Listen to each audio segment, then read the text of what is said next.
turned now to a media shipstorm over Russian vessels that were believed to be headed for Syria. At least that's what reports would have you think. The U.S. is tracking this Russian military cargo ship as it makes its way to Syria, carrying weapons, ammunition, and troops. These attack helicopters that are now off the coast of the United Kingdom, coming from Russia and headed to Syria, but they're held there right now. It almost reminds me, of sort of a Cuban Missile Crisis kind of moment. Major combat elements, Larry. I'm told Air Assault Division, Combined Arms Division, the Marines from the Black Sea Fleet are on their way to Syria right now.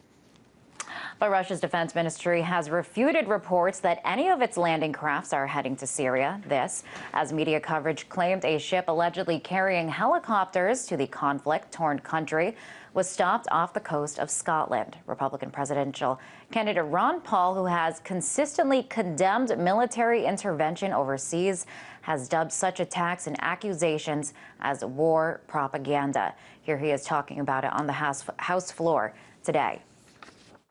There's no benefit for us to be picking sides, secretly providing assistance and encouraging civil strife in an effort to effect regime change in Syria. Falsely charging the Russians with supplying military helicopters to Assad is an unnecessary provocation. Falsely blaming the Assad government for a so-called massacre perpetrated by a violent warring faction, rebel faction, is nothing more than war propaganda. Well, for more on this, RT's Alexei Yaroshevsky has the details.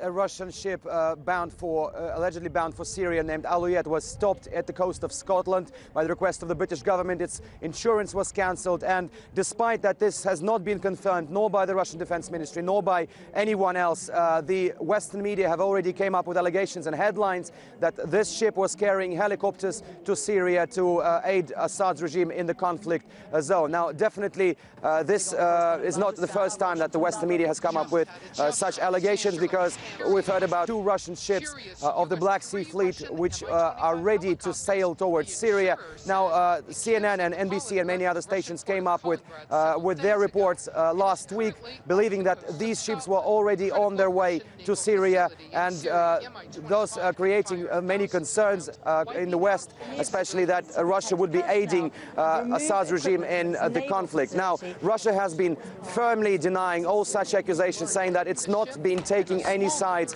and that the fact that those 2 ships will be probably sailing to Syria, it's only to protect the Russian base in the town of Tartus, one of the only Russian bases remaining in that region, which has a very serious strategic importance for Moscow. The Western media, again, especially in the US, made a huge story out of it that Russia is supplying Assad's regime with weaponry, but it's, as I've said, not the first time. We just heard another story that some media reported that a military exercise involving Iran, Syria, China will be held somewhere in Syria in the next couple of weeks.